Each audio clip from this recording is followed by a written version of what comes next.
자, 로마서 3장 1절로 8절까지의 말씀. 자, 같이 한번 쭉 같이 읽겠습니다. 시작. 그런즉 유대인의 나음이 무엇이며 할례의 유익이 무엇이냐? 범사에 많으니 우선은 그들이 하나님의 말씀을 맡았음이니라. 어떤 자들이 믿지 아니하였으면 어찌하리요? 그 믿지 아니함이 하나님의 믿으심을 패하겠느냐? 그럴 수 없느니라. 사람은 다 거짓되되 오직 하나님은 참되시다 할지어다. 기록된 바 주께서 주의 말씀에 의롭다함을 얻으시고 판단받으실 때에 이기려 하심이라 함과 같으니라. 그러나 우리 불의가 하나님의 의를 드러나게 하면 무슨 말하리요? 내가 사람의 말하는 대로 말하노니 진노를 내리시는 하나님이 불의하시냐? 결코 그렇지 아니하니라. 만일 그러하면 하나님께서 어찌 세상을 심판하시리요? 그러나 나의 거짓말로 하나님의 참되심이 더 풍성하여 그의 영광이 되었다면 어찌 내가 죄인처럼 심판을 받으리요? 또는 그러면 선을 이루기 위하여 악을 행하자 하지 않겠느냐? 어떤 이들이 이렇게 비방하여 우리가 이런 말을 한다고 하니 그들은 정죄받는 것이 마땅하니라. 아멘. 자, 우리 이 말씀 놓고 함께 말씀을 나눌 때 한 가지만 함께 잠깐 기도하고 말씀을 나누면 좋겠습니다. 자, 한 가지 제목은 말씀을 전하는 자나 듣는 자가 온전히 이 말씀 안에서 성령님께서 우리에게 주시는 바의 말씀을 그대로 그 의도대로 잘 이해할 수 있도록 주님의 은혜를 간구하는 기도를 하면 좋겠습니다. 말씀을 전하는 저나 말씀을 듣는 여러분이나 함께 성령님의 은혜를 똑같이 받아서 성령님께서 하시는 그 말씀의 의도를 제대로 파악을 하면 좋겠다 하는 그 기도를 잠시 한번 드리겠습니다. 같이 기도합시다. 사랑해 주님 감사합니다. 우리가 아버지 앞에 갈구하고 간일급합니다. 아버지 성령께서의 말씀을 기록하시고 우리에게 주시는 바 아버지 바울의 목소리를 통하여서 우리에게 전달하고 있는 이 말씀을 제대로 이해할 수 있도록 성령님께서 전하는 저나 듣는 저분들이나 형제자매들이와 함께 하심으로 한 사람도 빠짐없이 의도대로 성령님의 의도대로 성령님께서 원하시는 목적대로 그 의도를 분명히 잘 파악하는 귀한 시간 되게 하셔서 한 사람도 잘못 이해하거나 잘못된 해석을 갖지 않도록 도우셔서 성령님께서 이끄시는 바대로 성령님께서 우리를 이끌어 가시는 그 방향대로 온전히 이끌림을 받을 수 있도록 도우시고 그 안에서 우리 영혼의 흡족함과 만족함이 온전히 하나님께 영광 돌리며 하나님의 영광을 맛보는 것으로 나타날 수 있도록 하나님 이 시간 붙잡아 주시고 주님의 큰 손 안에 붙들리는 손 안에 붙들리는 귀한 시간 되게 하여 주시옵소서.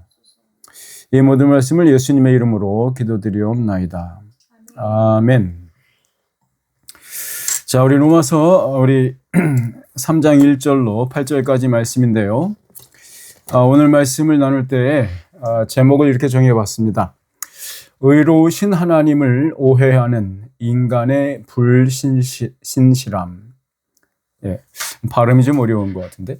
의로우신 하나님을 오해하는 인간의 불신실함이라고 정해봤습니다.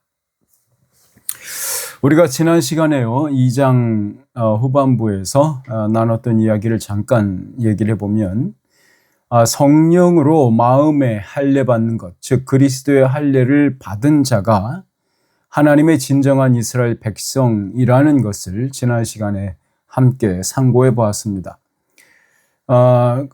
이 주장은, 이 말은 결코 새로운 학설이나 전에 없었던 새로운 가르침이 아닙니다.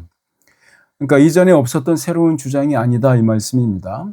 왜냐하면 신명기서라든가 예레미야서 그리고 에스겔 선지자를 통해서 이미 얘기됐었던 것이기 때문에 그렇습니다.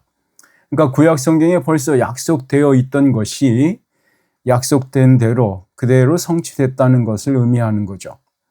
그 에스겔 선지자의 글을 인용해서 한번 그 글을 읽어보면 우리가 지난 시간에 나눴던 이야기들 논의했던 이야기 내용들을 다시 한번 기억해 보는데 좋을 것 같습니다. 우리 에스겔서 36장에 있는 말씀을 한번 잠시 펴서 읽어보죠. 에스겔서 36장 25절에서 27절입니다. 에스겔서 36장 25절에서 27절.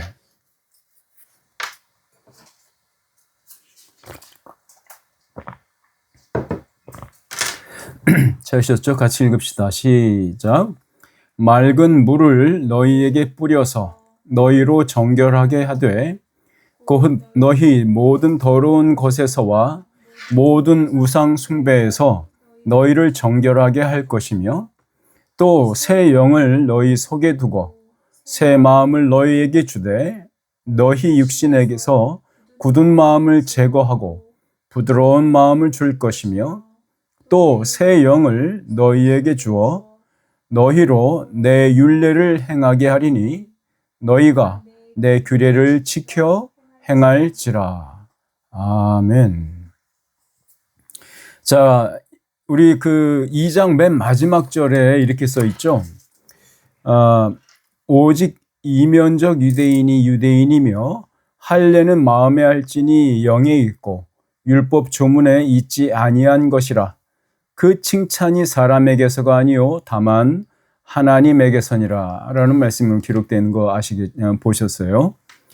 자, 우리가 그 말씀 우리가 이해하는 바, 그러니까 정리를 하면 마음과 영의 할례를 받은 자가 참 유대인이다.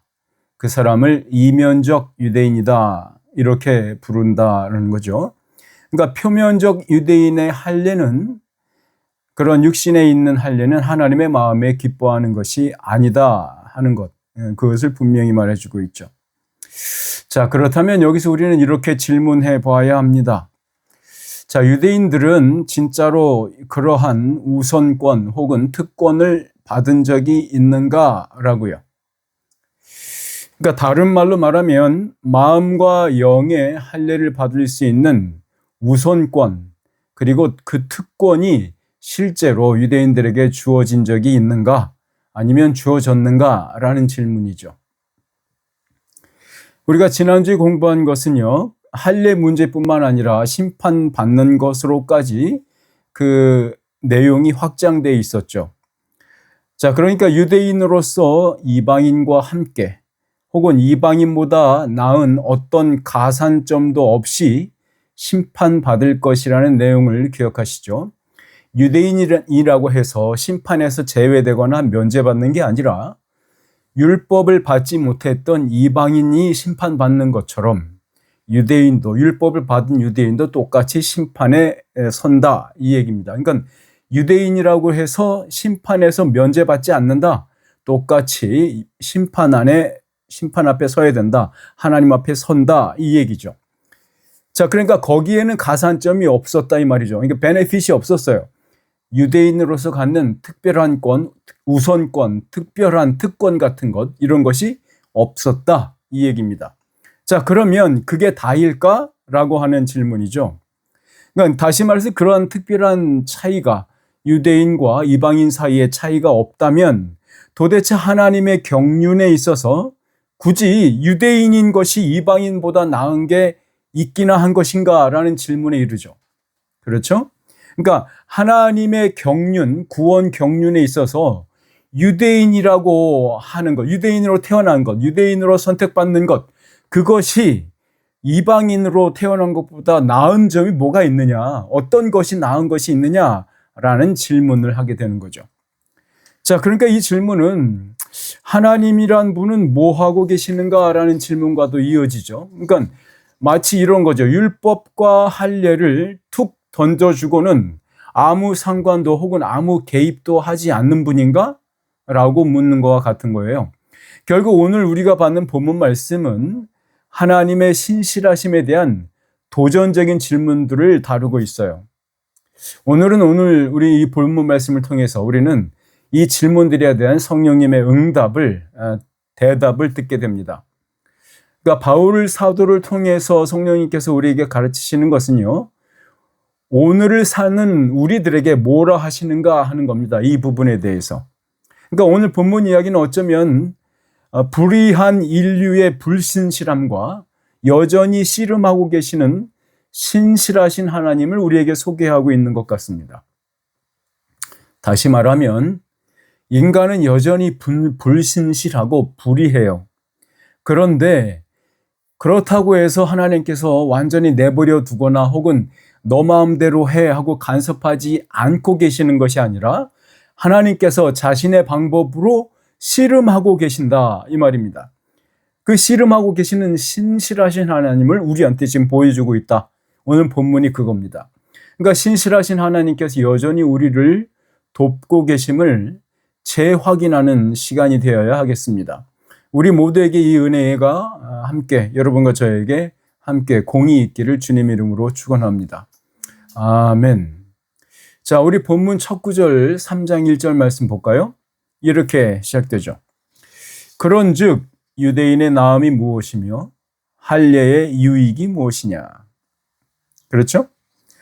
자, 아까 지금 말씀드린 대로 심판에서도 차이가 없고 율법을 받은 자나 양심을 받은 자나 거기에서 차이가 없고, 그러면 도대체 유대인으로 태어난 것, 유대인으로 산 것, 그것이 도대체 어떤 이방인보다 낫게 하는 점이 뭐냐? 도대체 그게 뭐냐라고 묻고 있는 거예요.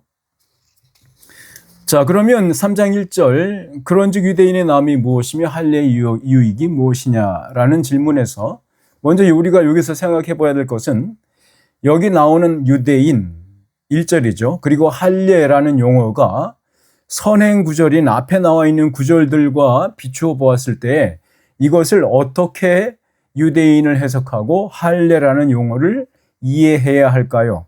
그 질문 먼저 해야겠죠. 혹시 이 유대인 혹은 할례이라는 이 말이 마음의 성령의 할례, 마음의 할례를 받은 성령님의 할례를 마음에 받은 이면적 유대인을 지칭하는 건가요? 여기서 유대인 말이에요. 3장 1절의 유대인 말이죠. 아니면 육체에만 할례를 받은 표면적 유대인을 지칭하고 있을까요? 네, 그렇게 질문해야겠죠. 여기서 바울은요, 이면적 유대인과 표면적 유대인으로 구분하여서 공격해 왔었습니다. 유대인들의 자만심과 교만함을 공격했어요. 이면적 유대인과 표면적 유대인으로 나눔으로써 구분하면서 공격을 했죠. 자, 그런데 그 공격을 지금 멈췄어요. 그리고는 그 논지를 다른 관점으로 돌리고 있는 것 같습니다. 그래서 본문 1절 지금 우리가 읽은 그런즉 유대인의 나음이 무엇이며 할례의 유익이 무엇이냐에서 여기서 유대인은 이면적 혹은 표면적 유대인으로 나누어지지 않습니다. 오히려 통째로 유대인 전부를 얘기하는 것 같습니다. 이면적 유대인과 표면적 유대인으로 나눠지지 않고 그냥 통째로 유대인을 말합니다. 이 통째로 유대인인 것은 역사 속에서도 마찬가지입니다. 한참 전부터 아브라함의 후손부터 적혀져 있는 기록되어 있는 역사 속에 나와 있던 그 모든 믿음의 조상에 속한 모든 사람들을 말하는 거죠. 자, 그러니까 이방인과 구별되는 유대인으로 보면 충분할 것 같습니다. 자, 그러면 유대인이라는 것이 이방인으로 사는 것보다, 이방인으로 태어나는 것보다 더 나은 점이 있다면 그게 뭐냐라고 하는 질문이죠. 그럼 여기서 더 낫다라는 말은 이런 뜻입니다. 더 우월한 것 혹은 탁월한 것, 이것을 말하는 겁니다. 그래서 그 나음이라는 것은 이방인들과 비교해서 하나님께로부터 특별히 이 유대인이 더 사랑받은 것을 의미하는 겁니다. 여기서 나음은 그런 거예요. 이방인들과 비교해서 이방인들보다 더 특별히 사랑받은 것, 그 나음이에요. 그것이 나음의 의미입니다. 그럼 그게 뭐냐? 더 사랑받아서, 이방인들보다 더 특별하게 사랑받아서 낫다고 표현하는 그게 뭐냐 하는 거예요. 그러니까 이거는 이방인에게는 주신 적이 없는 것이고, 즉 하나님께서 유대인들에게만 넘치도록 부어주고 계시다, 이겁니다. 부어주신 적이 있다, 부어주고 계시다, 부어주셨다 이 말입니다. 이방인들에게 주지 않은 것을 유대인들을 더욱더 사랑하셔 더 특별히 사랑해서 그들에게만 준 것, 이것을 말하는 겁니다. 이것이 나음 그리고 유익한 이것으로 묘사되고 있는 것입니다. 그럼 그것이 구체적으로 무엇인지 본문 2절 말씀에 나와 있습니다. 2절 말씀 볼까요? 같이 읽어봅시다. 시작. 범사에 많으니 우선은 그들이 하나님의 말씀을 맡았음이니라.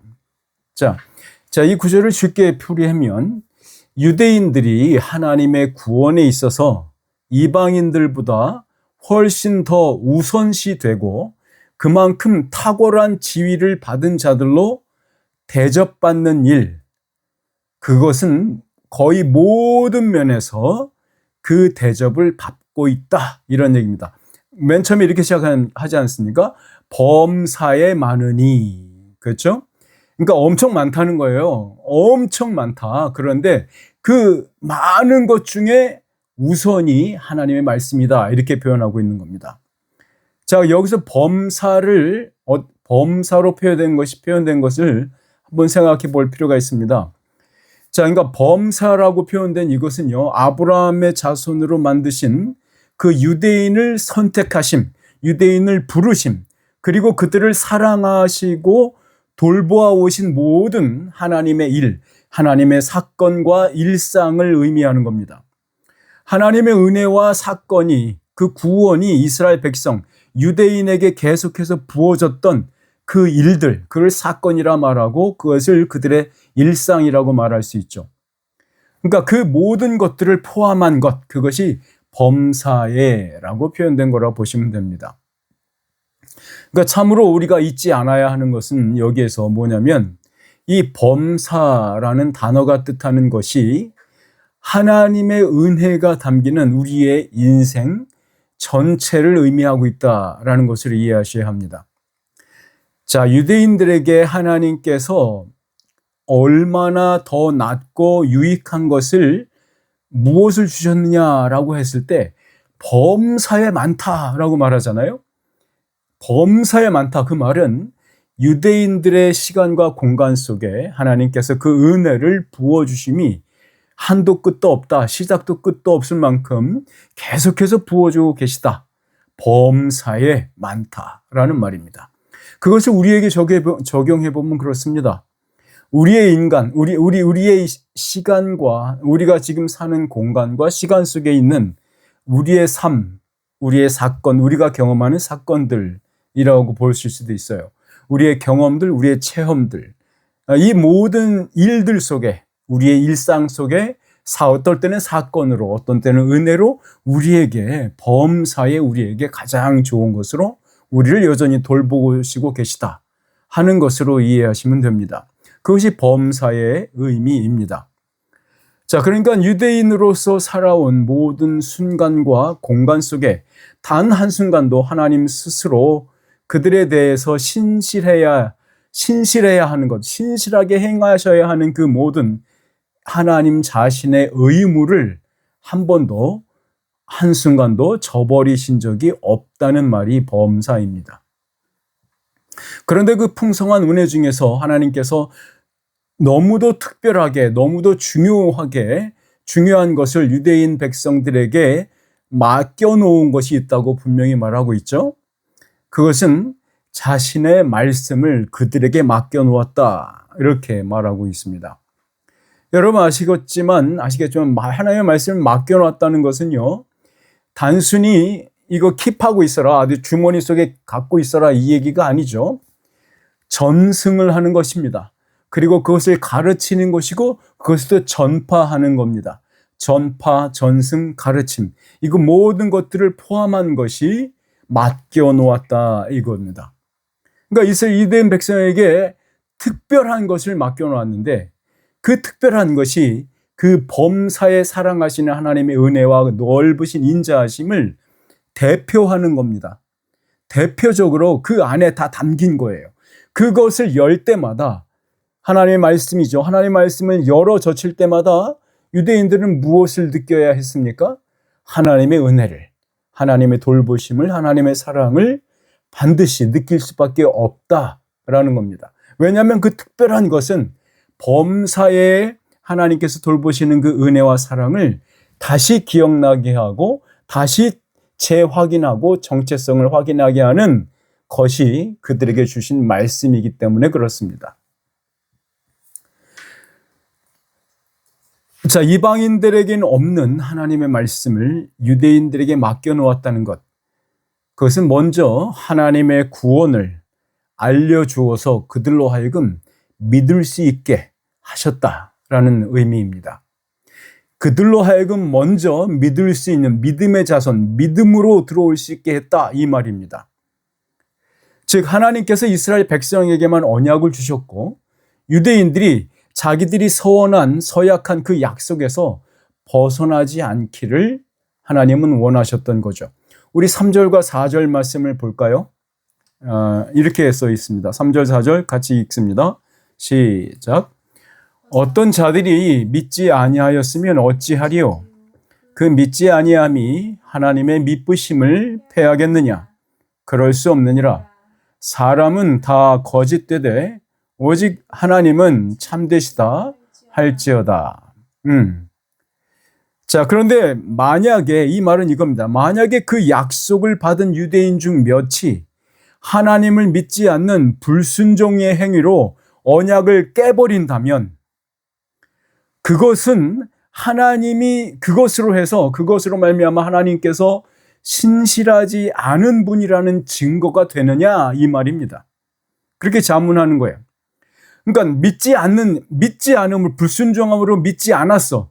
그러면 하나님을 믿지 않는 그것으로 하나님의 신실하심 그것이 없어져 버리느냐 소멸되느냐 이렇게 얘기하는 겁니다. 이것은 무슨 얘기냐면요. 하나님의 말씀은 언약, 약속이라는 겁니다.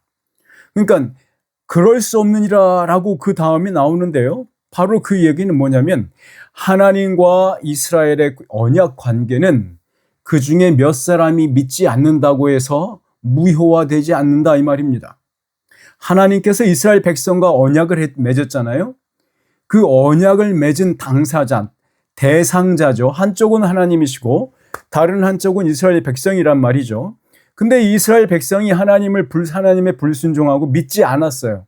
근데 믿지 않았다고 해서 하나님께서 한쪽 대상자인 하나님께서 맺었던 약속이 무효화되느냐, 폐기되느냐, 없어지느냐, 결코 그렇지 않다라는 얘기를 하는 겁니다. 결코 그런 일은 일어나지 않는다라고 자답하고 있는 거죠. 자, 일반적으로 여러분 아시듯이 인간과 국가 사이에서의 언약 관계에서는요, 한쪽 편이 약속을 저버리면 다른 편은 자동적으로 그 약속을 지킬 필요가 없게 됩니다. 사사로운 약속도 그렇고 공식적인 계약도 그렇고요. 혹은 국가 간의 조약도 마찬가지입니다.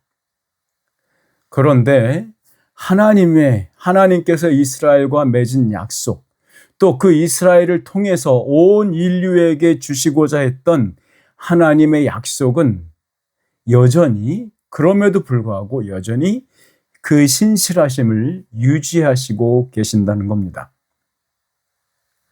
그럼 우리는 이렇게 질문해야 되겠죠. 왜 하나님은 자신과 약속을 맺은 대상자가 약속을 어겼음에도 불구하고 그 언약을 깨버렸음에도 불구하고 왜 하나님은 자신의 언약을 파기하지 않으시고 여전히 그 책임을 스스로 지고자 하시는 걸까요? 라는 질문이죠. 그렇죠? 그중 몇이 하나님을 믿지 않는다고 해서 하나님을 배반한다고 해서 하나님의 미쁘심을 패하겠느냐라고 물었잖아요. 3절에. 4절에 이렇게 시작됩니다. 그럴 수 없느니라 라고 말이죠. 우리 4절 말씀 같이 한번 읽어볼까요? 시작. 그럴 수 없느니라. 사람은 다 거짓되되 오직 하나님은 참되시다 할지어다. 기록된 바 주께서 주의 말씀에 의롭다함을 얻으시고 판단받을 때에 이기려 하심이라 함과 같으니라. 자, 이 말씀은 지금 무엇이냐면요. 그렇게 자기와 언약을 맺었던 이스라엘 백성이 불순종함으로, 불의함으로 약속을 확 깨버렸는데, 그럼에도 불구하고 한쪽 상대자인 하나님께서는 왜 이 언약을, 약속을 무효화시키거나 파기하거나 완전히 폐하여 없애버리지 않으시고 왜 자신은 여전히 그 약속의 책임을 스스로 지고 있는 것입니까? 라는 질문이에요. 지금 우리가 읽은 4절 말씀에 세 가지의 이유가 나옵니다.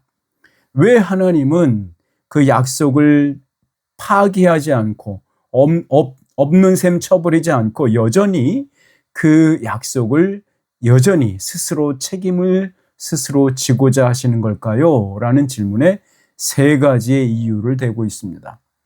그 첫 번째 논증은 이것입니다. 오직 하나님은 참되시기 때문입니다. 라고 얘기했잖아요. 오직 하나님은 참되시기 때문입니다.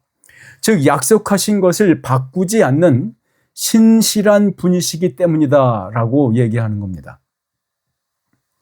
만약에 하나님께서 자신의 참되심을 스스로 부인하심으로 약속을 폐하여 버리고 지키지 않으신다면 그것은 하나님의 신성 자체를 의심하게 만들기 때문에 그렇다 이겁니다. 자, 하나님이신 그분이 스스로 나 이제부터 옛날에 그 하나님, 내가 그 옛날에 약속했던 그 약속 말고 다른 약속할래 이렇게 말하신다면 과거에 그 약속을 맺으신 하나님이 자기 자신을 스스로 부인하는 격이 되고 만다 이 말입니다. 그래서 사도 바울은 뭐라고 합니까? 하나님은 참되시기 때문에 그렇게 하지 못한다 이 얘기입니다. 하나님은 참되시기 때문에, 하나님은 신실하시기 때문에 우리가 약속을 저버렸음에도 불구하고 하나님은 자신이 약속하신 그것을 폐하지 않으신다 이 얘기입니다. 왜? 하나님은 신실하니까. 하나님은 스스로를 부인하실 수 없으니까 이렇게 말입니다. 우리 시편 100편에 100편 5절에서 이렇게 노래하고 있습니다. 제가 읽어드릴게요. 여호와는 선하시니 그의 인자하심이 영원하고 그의 성실하심이 대대에 이르리로다. 여러분 이 말씀은요 단지 시편 100편에만 나오는 말씀이 아니고요. 이 시편 9절이 기록되기 이전에 이미 이스라엘 백성들에게 널리 알려진 노래가락입니다. 마치 우리나라의 서동가요인가요? 서동요인가? 그런 거 있잖아요. 쓰기 전에 이미 계속해서 불려져 왔던 그런 동요처럼 말이죠. 이 말씀은 시편이 쓰여지기 이전에 이미 이스라엘 백성에게서 노래할 때마다 나온 굉장히 유명한 노래 구절입니다. 가사예요. 여호와는 선하시니 그의 인자하심이 영원하고 그의 성실하심이 대대에 이르리로다. 자, 그러니까 시건치 아니하시고 회전하시는 그림자도 없으신 하나님께서 한 번 약속하신 것을 절대로 파기하지 않고 반드시 지켜내신다. 이거라는 얘기입니다. 자, 그래서 한 번 이스라엘 백성에게 주신 언약 안에서의 이스라엘 백성이 갖고 있는 그 대표성은 자기네들이 믿지 않았다고 해서, 불의했다고 해서, 불신실했다고 해서 상실되지 않는 겁니다. 그리고 그 효력, 그 하나님께서 이스라엘 백성에게 주신 그 하나님의 말씀의 효력, 그 유익함의 효력은 상실되거나 정지되지 않는다 이 얘기입니다. 왜냐고요? 이것은 순전히 하나님께서 참되신 분이기 때문에 그렇다는 겁니다. 자, 그럼 두 번째와 세 번째 이유를 한번 찾아보겠습니다. 두 번째 이유와 세 번째 이유는요, 사도 바울이 시편 51편 4절 말씀을 인용해서 제시하고 있습니다. 첫 번째 이유는 이것입니다. 주께서 주의 말씀에 의롭다함을 얻으시고입니다. 그렇죠? 그렇게 써 있죠. 주께서 주의 말씀에 의롭다함을 얻으시고 라고 써 있죠. 자, 두 번째 이유로 바울이 제시하고 있는 이것은요, 인간들의 무법함과 불순종을 정죄하는 천상의 법정이 펼쳐지고 있는 상황을 그 무대로 하고 있는 겁니다. 자, 그러니까 이 땅에 사는 인간, 우리들의 이 상대적이면서 나약한 믿음과는 전혀 다르고 전혀 절대적인 하나님의 미쁘심, 하나님의 신실하심이 스스로에게 그 신실함의 증거가 된다, 이 말입니다. 그러니까 불의한 인간의 거짓됨을 참되신 하나님의 의로우심과 비교하고 있는 겁니다. 그러니까 이 땅에 있는 인간들의 불의함과 불성실함을 천상의 법정에 계시는 하나님의 신실하심과 비교하는 거예요. 그것이 51편 4절 말씀을 인용했던 첫 번째 말씀, 주께서 주의 말씀에 의롭다함을 얻으시고라는 말입니다. 자, 이 말은요, 심판 아래 처해야만 마땅한 죄인에게 자신의 의로 마땅히 인간이 내야만 하는 그 벌금을 인간이 낼 수 없는 그 한계로, 인간이 낼 수 있는 그 금액 너머의 한참 초월한 금액이기 때문에 그 벌금을 대신 내주시는 분이라, 이런 뜻입니다. 자, 그러니까 그렇게 해서 하나님께서 자신의 약속을 지켜내시는 분이다. 그렇기 때문에 하나님은 그 약속을 저버리지 않으신다라는 얘기입니다. 그렇게 자신의 약속을 지켜내시는 분이기 때문에 인간의 죄가 하나님의 의로우심을 조금도 깎아내릴 수 없다라는 그것 때문에 하나님은 자신의 약속을 여전히 한쪽 편에서 지키고 계시다, 이 말입니다. 유대인 혹은 우리가 하나님 불의함으로, 인간의 불의함으로 하나님의 의로움을 하나님의 의로움을 다 담아낼 수 없지 않습니까?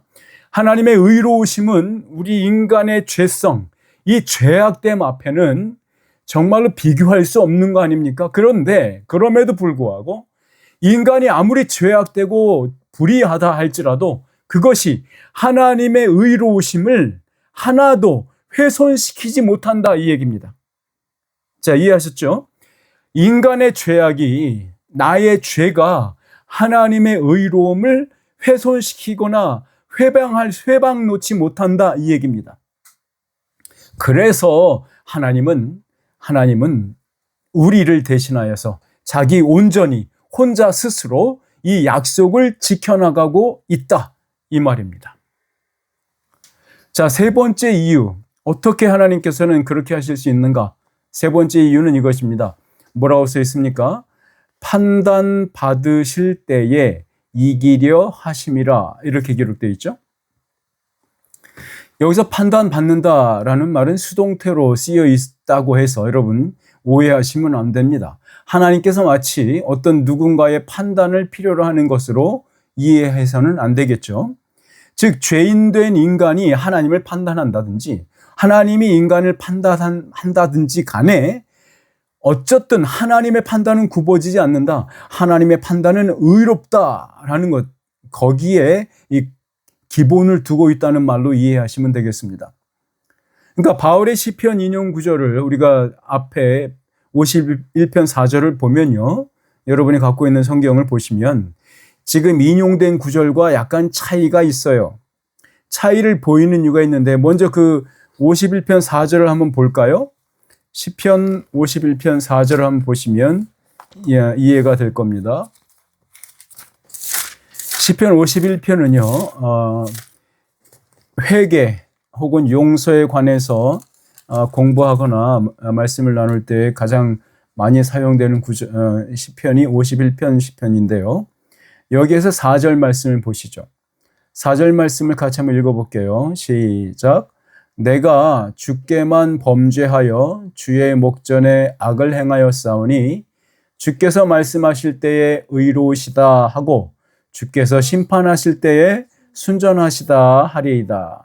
자, 아까 말씀드린 대로 주께만 범죄하여 주의 목전에 악을 행하였사오니, 이렇게 했죠.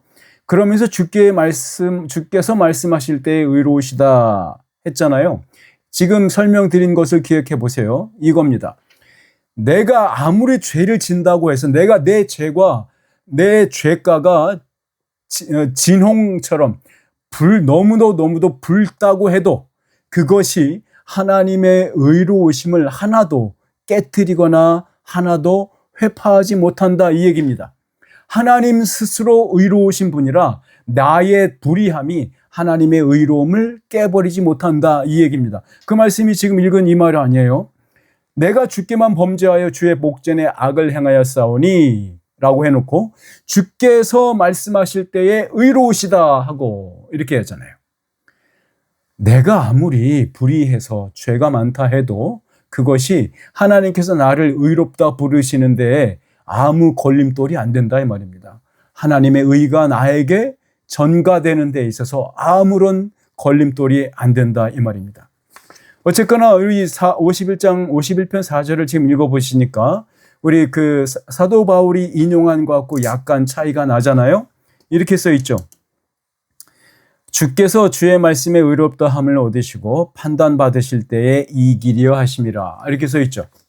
자, 이기려 하심이라, 이 말이 원래 순전하시다 하리이다라는 말이 이렇게 바뀌었죠. 이기려 하심이라, 이렇게 말이죠.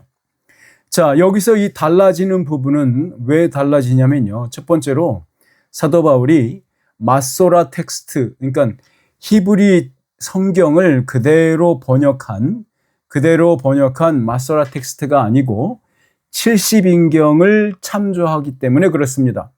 그러니까 70인경을 사용하고 있기 때문에 요 구절들이 70인경을 그대로 인용하고 있기 때문에 지금 우리가 갖고 있는 마소라 텍스트와는 다른 겁니다.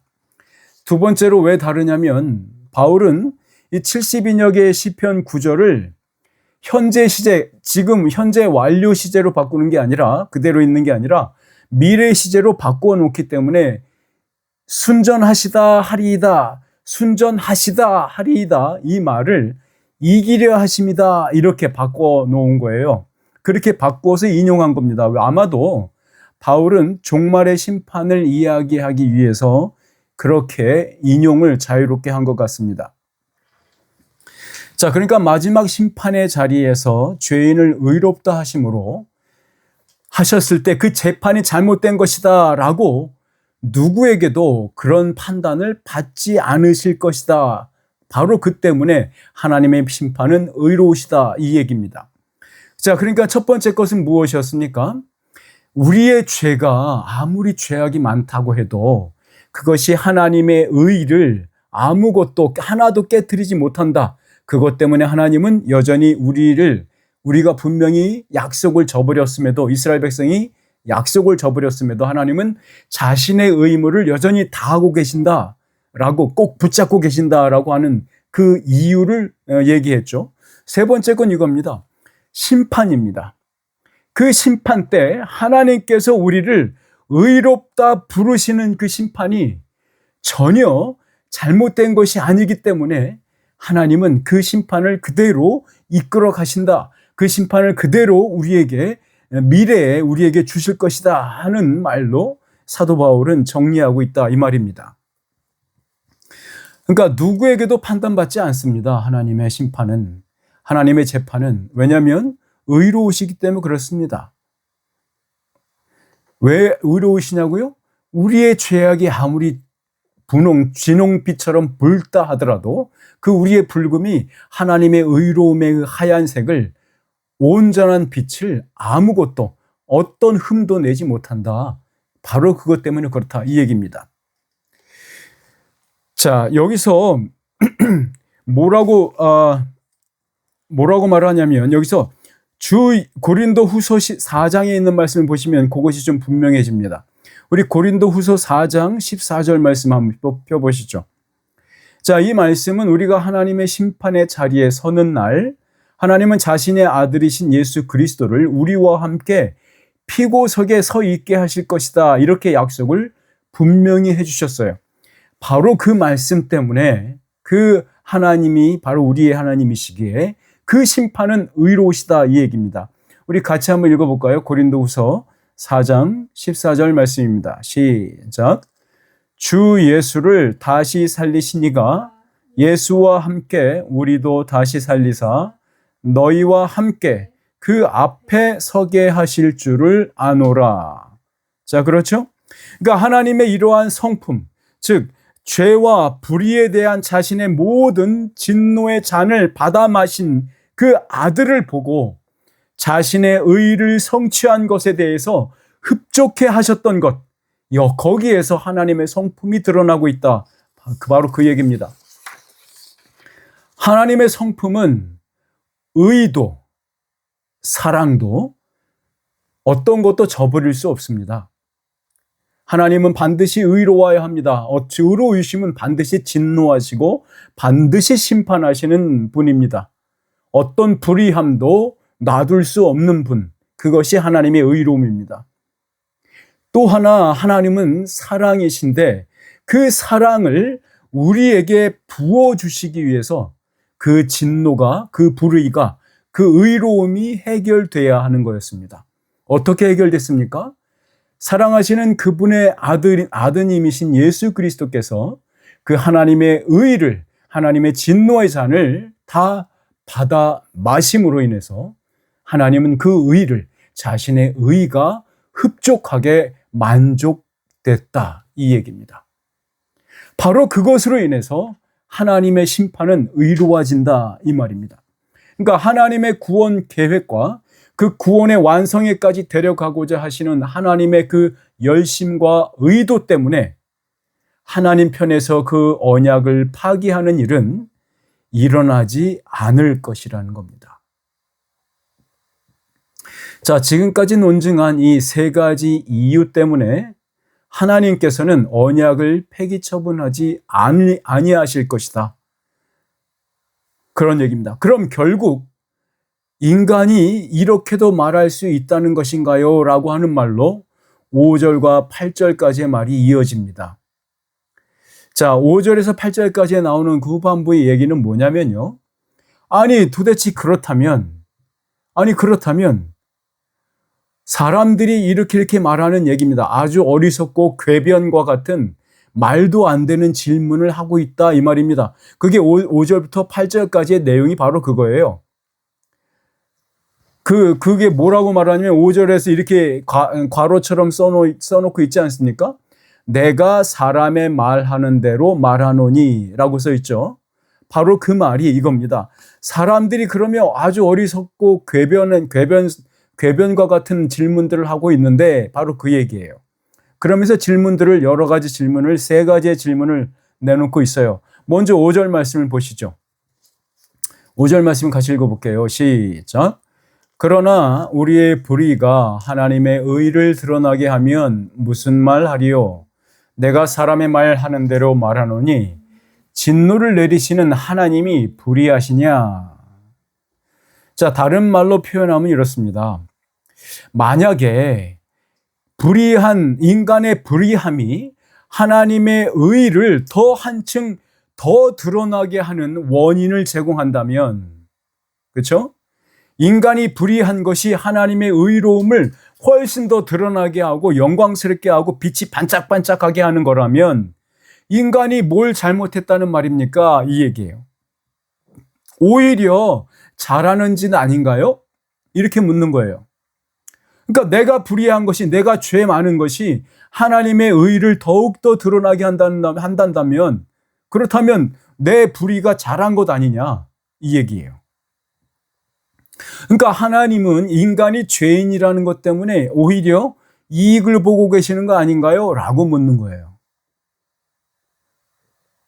그러면 하나님께서는 그렇게 죄인인 나 때문에 이익을 받고 계시는데, 그러면 하나님께 좋은 이익을 제공해 준 나에게 왜 하나님은 진노하시죠? 라고 묻는 거예요. 그러면 그렇게 진노하신 하나님은 불의한 거 아닌가요? 이 얘기입니다. 자, 그럼 먼저 그 질문을 또 다른 질문으로 이어가 볼까요? 바울 사도는 7절과 8절에서 이 궤변 섞인 질문을 더욱더 그 뜻 끝으로 몰아가고 있습니다. 여러분, 당연스럽게도 이 질문 자체가 얼마나 어리석고 말도 안 되는 궤변인지를 바울 사도는 아주 분명하게 보여주고자 했던 것 같습니다. 당시의 유대인들의 우둔함이 어느 정도였는지 다 드러내고자 했던 것 같습니다. 우리 7절의 궤변은 이렇습니다. 7절 말씀 읽어볼게요. 시작. 그러나 나의 거짓말로 하나님의 참되심이 더 풍성하여 그의 영광이 되었다면 어찌 내가 죄인처럼 심판을 받으리요. 예, 그렇죠? 자, 인간이 거짓말하는 것 때문에 하나님께서 더 영광을 받는 것이니, 아니 그러면 내가 뭘 잘못했다는 거죠? 라고 항변하는 거예요. 자, 그러니까 의로우신 하나님의 심판이라는 것은 있을 수 없다, 이렇게 말하고 싶은 거예요. 우리 8절 말씀 볼까요? 8절의 궤변은 더 나아가고 있어요. 네, 전반절, 상반절만 읽어볼게요. 시작. 또는 그러면 선을 이루기 위하여 악을 행하자 하지 않겠느냐, 이거 말이죠. 아니 그러니까 인간이 악한 행위를 하는 것이 하나님한테 선한 일 아니냐. 내가 악한 일을 하는 것이 하나님을 더 선하게 하고 하나님께 더 영광을 높이고 하나님께서 하나님이 의롭다는 것을 더 많이 드러낸 것이라면, 그러면 악한 일을 더 많이 해야 되는 거 아니냐, 이 얘기입니다. 이거에 대해서 바울 사도는 6절에서 이렇게 대답하고 있습니다. 6절 말씀 같이 읽어봅시다. 시작. 결코 그렇지 아니하니라. 만일 그러하면 하나님께서 어찌 세상을 심판하시리요. 자, 결코 그렇지 않다라고 말합니다. 결코 그렇지 않다. 만약에 그렇다면 하나님께서 이 세상을 어떻게 심판하시겠냐, 이겁니다. 그러니까 너희들이 생각하는 그런 하나님이 불의하신 하나님인데, 그 불의하신 하나님께서 어떻게 세상을 의로 심판하냐, 이 말입니다. 그리고 만약에 그 불의한 하나님이 세상을 심판한다면 그 심판은 의로운 것이 되겠냐? 말도 안 된다. 그건 불의한 것이 아니겠냐라고 묻는 겁니다. 결코 그럴 수 없다라고 말하는 겁니다. 오히려 8절 하반절에서 똑같은 의미로 이렇게 말합니다. 어떤 이들이 이렇게 비방하여 우리가 이런 말을 한다고 하니 그들은 정죄받는 것이 마땅하니라 라고 말하고 있습니다. 자, 바울은 이러한 어리석고 불순한 의도의 질문들을 아주 신성모독적으로 받아들이고 있는 것 같습니다. 왜냐하면 8절 하반절에서 분명히 정죄받는 것이 마땅하다라고 저주하는 것을 서슴지 않고 있지 않습니까? 그러니까 결론적으로 말해서 유대인들은 그들의 불의와 불순종, 불신실함에도 불구하고 하나님의 신실함으로 인해서 여전히 이방인에 비해서 큰 이익을 보고 있는 상황이다, 이 얘기를 하고 있는 겁니다. 그런데 너 유대인들아 잘 들어. 너희들이 갖고 있는 그 유익함, 더 나은 그것을 가지고 방종하는 상태로 가면 저주받을 수밖에 없어, 이 얘기를 하고 있는 거야. 그러니까 유대인들이 잊어서는 안 될 것을 너희들은 지금 잊고 있다, 이 얘기입니다. 그러니까 하나님에 의해서 선택된 할례받은 백성이라는 것, 하나님의 말씀을 위탁받았다는 그 유익함은 그저 자동적으로 그 구원이 보장된다는 착각에 빠져 있다는 얘기입니다. 이스라엘 백성들, 유대 백성들, 그 유대인들이 가장 큰 착각을 하고 있는 게 이 얘기입니다. 이 아주 말도 안 되는 질문들 들었지 않습니까? 이 궤변들 늘어놓았잖아요. 그 궤변들 안에 있는 게 무엇입니까? 아이고, 하나님이 우리를 선택하셨으니 우리의 구원은 끝까지 갈 거야. 하나님은 그렇게 하실 거야. 하나님은 선택했으니까 자동적으로 구원받는 거야. 이렇게 생각하고 있다는 겁니다. 마치 하나님께서 한 번 딱 약속해놓고 그 약속을 완전히 그냥 그 자동적으로 이루어 주신다, 이렇게 생각하고 있다는 겁니다. 오히려 그래서 내가 불의해도 되지 않냐? 내가 죄를 지어도 되지 않냐? 내가 불의하고 불신실해도 불순종해도 되지 않느냐? 이렇게 질문한다는 겁니다. 그렇지 않다라고 말하는 거예요. 사랑하는 여러분, 오늘 우리가 하나님의 의롭다 여기시는 그 은혜가 우리 안에서 작동되는 유일한 이유가 있습니다. 하나님의 은혜가 여전히 우리 속에서 작용할 수 있는 유일한 이유는 예수 그리스도가 지금도 일하시고 있기 때문입니다. 사랑하는 여러분, 자동적으로 완성되는 구원은 없습니다. 그런 구원은 주신 바가 없습니다. 옛날 이스라엘 백성들, 유대인들도 그렇고 지금 예수 그리스도 안에 있는 백성들에게도 그렇습니다. 예수님께서 이렇게 말씀하신 적이 있습니다. 내 아버지께서 이제까지 일하시니 나도 일한다 라고요. 기억나시죠? 내 아버지께서 이제까지 일하시니 나도 일한다 라고 말입니다. 사랑하는 여러분, 예수 그리스도께서 하나님의 보좌 우편에 앉아 계신다는 그 얘기는 그가 여전히 지금도 자신의 직무에, 자기의 직분에, 지위에, 그 위치에 맞는 그 일을, 그 직무를 여전히 충실하게 임하고 계신다는 의미입니다. 하나님의 보좌 우편에 앉아 계신다는 얘기는 하나님께서 일하고 계시듯이 예수 그리스도와 또한 지금도 일하고 계신다. 이 얘기입니다. 성부 하나님께서 일하고 계시니 성자 예수 그리스도도 일하고 계시는 겁니다. 성령 하나님께서는 우리를 계속해서 그런 하나님 앞으로 세워 놓습니다. 성도 여러분, 우리는 아버지와 함께 일하고 계시는 우리 구주 예수 그리스도를 닮아가야 합니다. 그것이 예수 그리스도께서 아버지 하나님을 닮은 모습을 이 땅에 보여주신 것 그대로, 그 시스템대로 우리는 예수 그리스도를 닮아감으로써 그의 아버지인 하나님을 닮아가는 것입니다. 하나님께서 여전히 일하시니 우리도 그 구원의 일에 쉬지 말고 참여해야만 합니다. 그것이 우리가 구원에 이르는 방법이고 그 구원이 우리에게 주신 예수 그리스도의 구원입니다. 착각하시면 안 됩니다. 예수 그리스도가 만드신 그 구원에 머물러야 합니다. 거기에 서 있어야 합니다. 거기서를 떠나서면 안 됩니다. 예수님께서 그 비유를 들으신 적 있잖아요. 나는 포도나무요, 너희는 가지니. 그 나무에서 떨어지면 열매를 맺지 못합니다. 아니, 살아있는 나무가 아니라 말라 비틀어져 죽는 나무가 되는 거 아닙니까? 우리 베드로전서 1장 5절에서 9절 말씀을 찾아서 같이 읽음으로써 말씀을 맺겠습니다.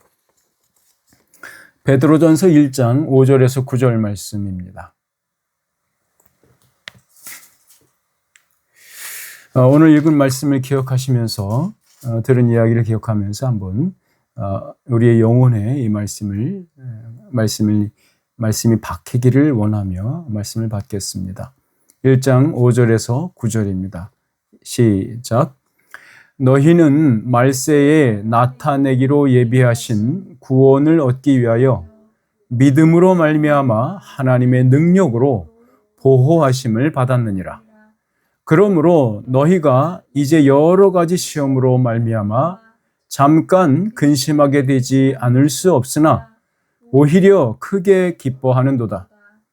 너희 믿음의 확실함은 불로 연단하여도 없어질 금보다 더 귀하여 예수 그리스도께서 나타나실 때에 칭찬과 영광과 존귀를 얻게 할 것이니라. 예수를 너희가 보지 못하였으나 사랑하는도다. 이제도 보지 못하나 믿고 말할 수 없는 영광스러운 즐거움으로 기뻐하니 믿음의 결국 곧 영혼의 구원을 받음이라. 아멘. 아멘. 여러분 모두에게, 우리 모두에게 이 믿음의 결국 영혼의 구원에 이르는 은혜가 임하기를 주님의 이름으로 축원합니다. 기도하겠습니다. 사랑의 많으신 아버지 하나님, 우리로 하여금 어리석은 유대인들이 가졌던 질문들에서 벗어나게 하시어 빛과 광명의 나라인 사랑하는 아버지 아들의 나라로 옮기셨음을 감사드립니다.